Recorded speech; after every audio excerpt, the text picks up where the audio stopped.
नमस्कार, बहुत स्वागत है चैनल फॉर न्यूज इंडिया देख रहे सभी दर्शकों का। हिमाचल का मौसम वैसे तो सर्द रहता है, वैसे तो शांत रहता है और ऐसा रहता है कि लोग हिमाचल में जाना पसंद करते हैं और गर्मी दूर करने के लिए वहां की ठंडक को पसंद करते हैं। लेकिन आजकल हिमाचल के मौसम में गर्मी देखने को मिल रही है। गर्मी भारतीय जनता पार्टी के नेताओं और कांग्रेस के नेताओं के बीच में, और मुद्दा है एक बेहद बड़ा संजीदा और संवेदनशील मुद्दा जो इस समय हिमाचल की राजनीति में गरमाया हुआ है। जी हां, इस समय एचपीपीएस सीएल के एक चीफ इंजीनियर की मौत का मुद्दा, विमल नेगी का मुद्दा, जो कि इस समय सबसे ज्वलंत मुद्दा है हिमाचल प्रदेश की राजनीति में। और आज हिमाचल प्रदेश के इस ज्वलंत मुद्दे को लेकर भारतीय जनता पार्टी के पूर्व मुख्यमंत्री रहे और हिमाचल प्रदेश के पूर्व मुख्यमंत्री जयराम ठाकुर जी सीधे तौर पर सुक्खू सरकार को घेरते हुए नजर आ रहे हैं और उन पर बहुत सारे सवाल उठा रहे हैं कि सरकार आखिर किस किस मौके पर और किस किस जगह पर विफल नजर आ रही है और क्यों वो जवाब देने से बचती नजर आ रही है। आज हिमाचल के इस ज्वलंत मुद्दे के अलावा कुछ और मुद्दों पर बात करने के लिए हमारे साथ खास तौर पर मौजूद है हिमाचल प्रदेश के पूर्व मुख्यमंत्री और नेता प्रतिपक्ष श्री जयराम ठाकुर जी। जयराम ठाकुर जी, बहुत बहुत स्वागत है चैनल फॉर न्यूज इंडिया में। जी धन्यवाद, थैंक यू सर। सबसे पहला सवाल, इस समय हिमाचल की मौसम में गर्मी बहुत है और गर्मी इस वजह से क्योंकि एक मुद्दा बेहद संवेदनशील है।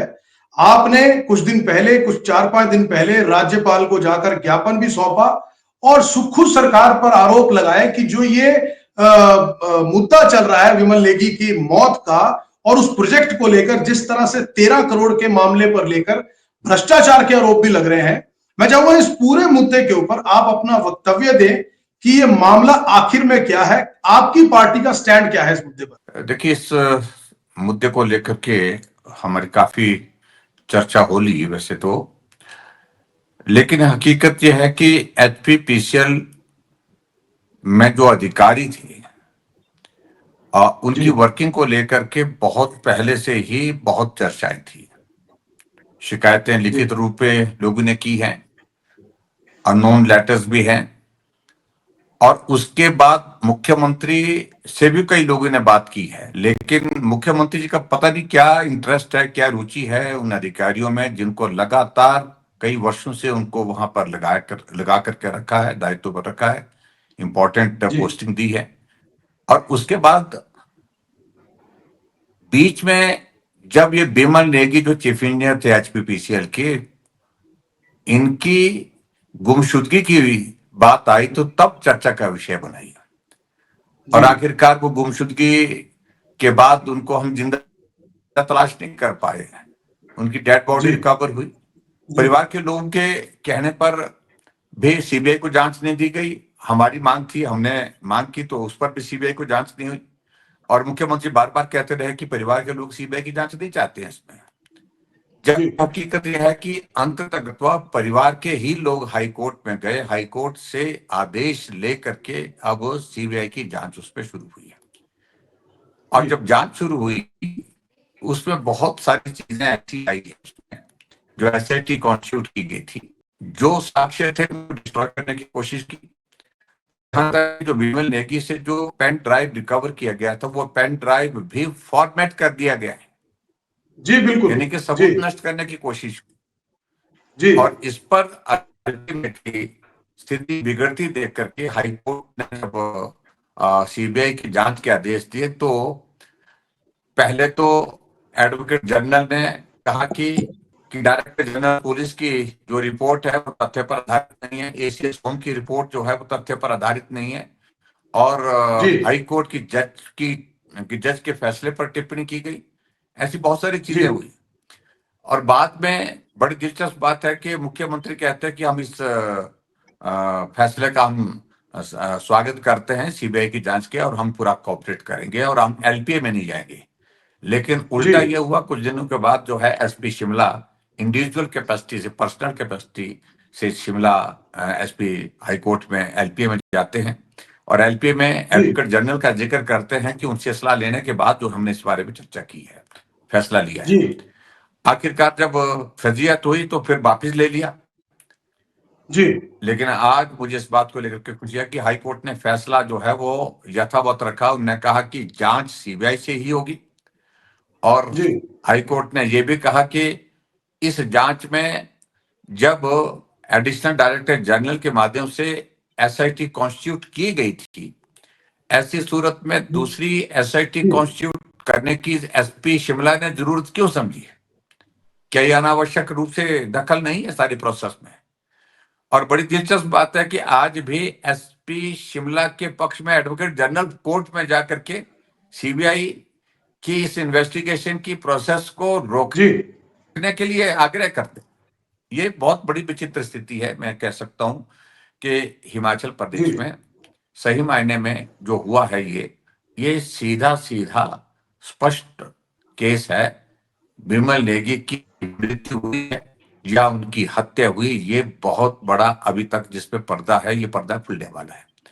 दूसरा जी कि एक पेखूबेला प्रोजेक्ट जो है, एचपीपीसीएल जो जी एग्जीक्यूट कर रही थी, सोलर प्रोजेक्ट, जिसमें बड़े स्तर जी पर भ्रष्टाचार हुआ है, उसकी परतें खुल जाएंगी। इसलिए सीबीआई की जांच को स्टेट गवर्नमेंट रोकने की कोशिश कर रही है, क्योंकि पर्दा खुल जाएगा। जी ये सारे बहुत सारे इस तरह के इश्यूज हैं, और हमारा कहने का अभिप्राय सिर्फ इतना है उसमें कि सीबीआई की जांच इसमें होने देनी चाहिए, ताकि परिवार के लोगों को न्याय मिल सके, और जो दोषी हैं जिनकी वजह से विमल नेगी की मृत्यु हुई है, हत्या हुई है, आत्महत्या जी हुई है, ये भी जांच का विषय है जो भी, लेकिन उन सारे लोगों को जो दोषी है उनके खिलाफ कार्रवाई हो। और भ्रष्टाचार जो पेखूबेला प्रोजेक्ट में जो बहुत बड़ा कारण बना विमल नेगी की मौत का, क्योंकि उनके ऊपर लगातार दबाव था। काम करने के लिए दबाव एक बात होती है, लेकिन गलत काम करने के लिए दबाव अलग बात होती है। तो ये सारी चीजों जी में एक चिंता का विषय जो हमारे सामने है, तो वो सारी चीजें मुझे लगता है कि हम सीबीआई से हम उम्मीद करते हैं कि इसमें फेयर इन्वेस्टिगेशन के साथ दोषियों के खिलाफ कार्रवाई होगी। जैसे आपने और उनके परिवार वालों ने सीबीआई जांच की मांग की है, तो क्या आपको लगता है कि कहीं ना कहीं प्रदेश सरकार की, सुक्खू सरकार जो है, अगर सीबीआई की जांच नहीं होती? नहीं, निश्चित रूप से इस बात को लेकर के आप मान करके चलिए कि प्रदेश सरकार तो सीबीआई की जांच को रोकने की अभी भी कोशिश कर रही है। तभी एसआईटी के जो हेड थे एसपी शिमला, वो हाईकोर्ट में सीबीआई की जांच को रोकने के लिए गए हुए हैं।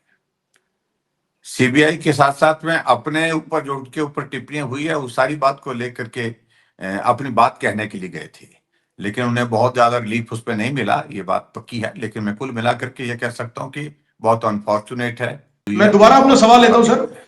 कि आपने जो आरोप लगाया भ्रष्टाचार का, और ये जो आरोप लगाए और सीबीआई जांच की मांग की आपने, आपकी पार्टी ने, और जो इनके विमल नेगी के परिवार वालों ने, तो क्या आपको लगता है कि कहीं प्रदेश सरकार जो है, क्योंकि अगर ये कार्रवाई या जो इसकी जांच पड़ताल उनके अंतर्गत की जाती है, तो उसमें कहीं ना कहीं जो तथ्य हैं, जो सबूत है, उनके साथ छेड़छाड़ होगी और निष्पक्षता के साथ जांच नहीं होगी, इसलिए आपने सीबीआई की मांग की। और दूसरी तरफ सुखविंदर सिंह सुक्खू, जो कि मुख्यमंत्री है हिमाचल प्रदेश के, उनका कहना है कि विपक्षी पार्टी इस मुद्दे को ज्यादा तूल देते हुए राजनीति कर रही है। देखो, राजनीति करने के लिए हमारे बहुत सारे मुद्दे हैं। मुख्यमंत्री को इन सारी बातों का, आपके सरकार के कारण एक व्यक्ति की जिंदगी चलेगी। जी परिवार के लोग पहले से ही मुख्यमंत्री के समक्ष और जो है वो अधिकारियों के समक्ष बात कहते रहे, लेकिन उसके बावजूद नहीं सुनी गई बात। और ऐसी जी सूरत में इस सारे मामले में जो सच्चाई आई है कि सबूतों से छेड़छाड़ की गई है, और इस बात को मुख्यमंत्री ने प्रेस कॉन्फ्रेंस में खुद ही स्वीकार किया है। और जो स्वीकार किया है कि जो पेन ड्राइव जो फॉर्मेट कर दिया था उसको रिट्रीव कर दिया, इसका मतलब कि भाई वो पेन ड्राइव में जो साक्ष्य थे उनको डिस्ट्रॉय करने की कोशिश की आपने। हमारी मांग जी सिर्फ इतनी है जी कि सीबीआई जांच करे, निष्पक्ष जांच करे, और निष्पक्ष जांच में एक ही चीज, जो दोषी है जो उनके खिलाफ कार्रवाई हो और परिवार के लोगों को न्याय मिले। आपने दो, उस दिन जिस दिन आपने राज्यपाल को ज्ञापन दिया है अपने विधायकों के साथ जाकर, आपने दो चीजें उस दिन और उठाई थी कि पिछले 2.5 साल से हर तरह की विकास परियोजनाओं पर सुक्खू सरकार ने रोक लगा रखी है, कोई विकास परियोजना नहीं हो रही, तो क्या क्या ऐसा कारण है कि जो ये आपका सौर ऊर्जा वाला जो प्रोजेक्ट है, इसके लिए रात के 2:30 बजे अधिकारियों को बुलाकर काम करवाया जा रहा है? और दूसरा, आपने मांग की थी कि नैतिकता के आधार पर मुख्यमंत्री को इस्तीफा दे देना चाहिए। तो आपको लगता है सर की नैतिकता, आज के राजनीतिक परिवेश में नैतिकता बची है?